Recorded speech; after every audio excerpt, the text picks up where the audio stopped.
7 impacts inside a protected urban zone is not just a headline, it's a data point that forces a reassessment of how this conflict is actually unfolding. What happened last night wasn't about whether Israel's air defense systems work. They do. They intercepted a large number of incoming threats, just as they were designed to. The real issue is what happens when the volume of incoming fire exceeds what those systems can handle at one moment in time. That's the shift we're now seeing. When people talk about missile defense, they often imagine a kind of invisible shield, something that simply blocks everything.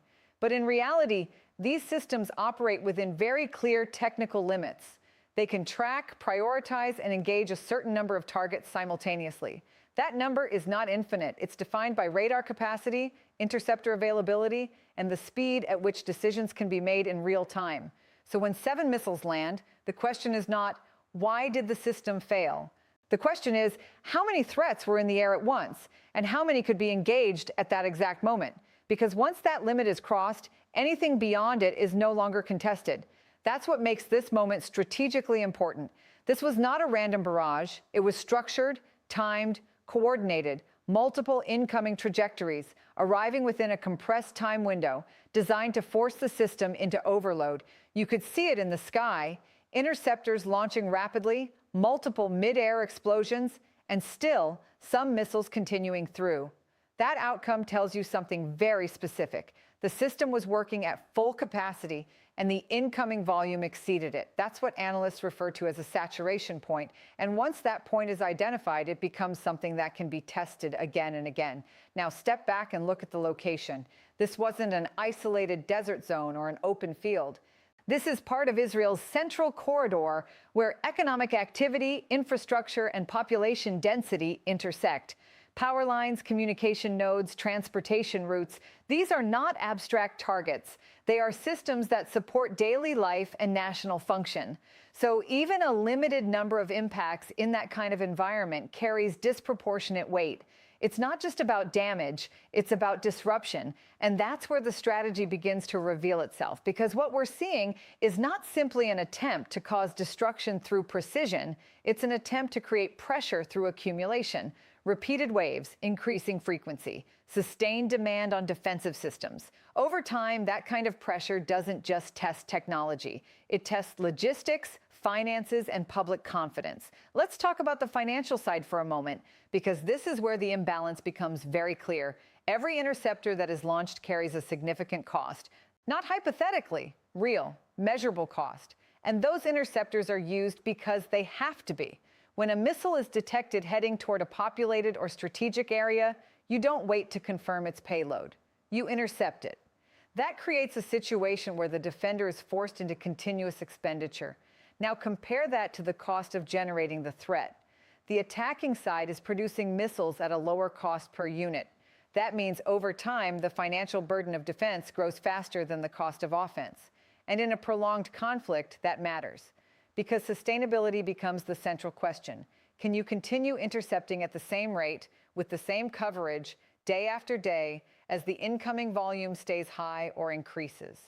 That's not just a military question. It's an economic one. And it's also a psychological one. Because the perception of protection is just as important as the reality of it. As long as people believe that the system is catching everything, there is a sense of control.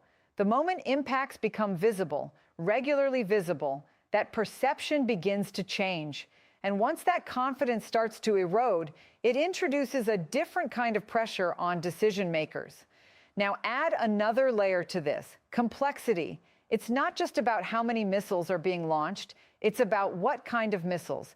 Different trajectories, different speeds, different behaviors during descent. Some follow predictable ballistic paths, others maneuver. Some are designed to confuse radar or arrive from unexpected angles.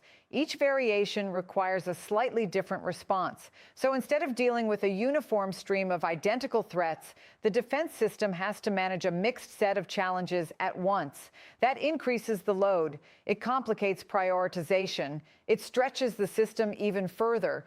Which brings us back to what happened last night. What you saw was not just volume. It was volume combined with timing and variation. That's how you push a system to its limit. And once that limit is reached, even briefly, it becomes a reference point for future operations. Now consider how this is being viewed beyond Israel. Other countries in the region are watching closely, not from a political standpoint, but from a defensive one. They are looking at the same footage, the same numbers, and asking a very direct question. If this can happen here, under these conditions, what would happen in our own environment? Because not every country has the same level of layered defense. Not every region has the same density of systems or the same integration of radar and interception capabilities. So the implications extend beyond a single event. They influence planning, investment, and risk assessment across the region. Now let's talk about what options exist moving forward, because this is where the situation becomes more complicated. One approach is to scale up interceptor production, increase supply, expand capacity.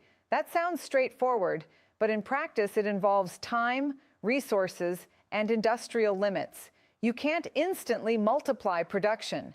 There are supply chains, manufacturing constraints, and deployment timelines. Another approach is to focus on offensive disruption, targeting launch sites, production facilities, and logistical networks before missiles are fired. That's already part of the strategy, but it's difficult. Launch systems can be mobile. Facilities can be concealed or distributed. Eliminating enough of them to significantly reduce incoming volume is a complex task. The third approach is adaptation. Accept that some percentage of threats will get through and shift focus toward minimizing the impact. Strengthen infrastructure, improve emergency response, enhance early warning systems. In other words, manage the damage rather than prevent it entirely. Each of these paths has limitations. None of them fully resolves the imbalance created by sustained saturation.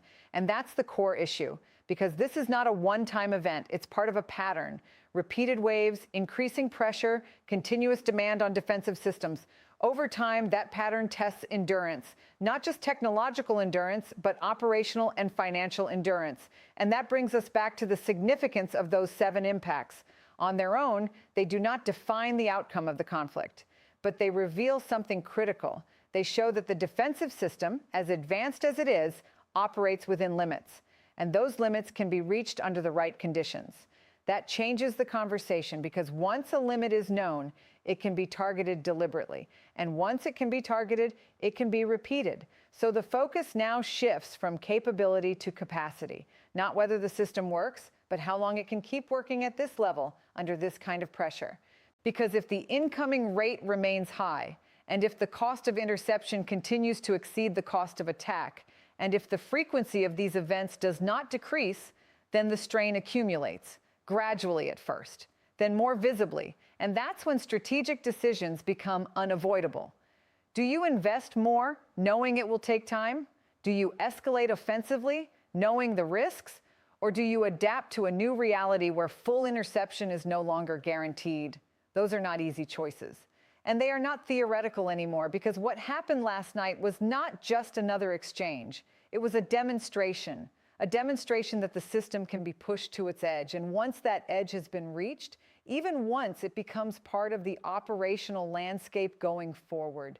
So when you look at this situation, don't focus only on the number of missiles launched. Focus on the number that arrived, because that's where the real story is. That's where the shift is happening, and that's what will define what comes next.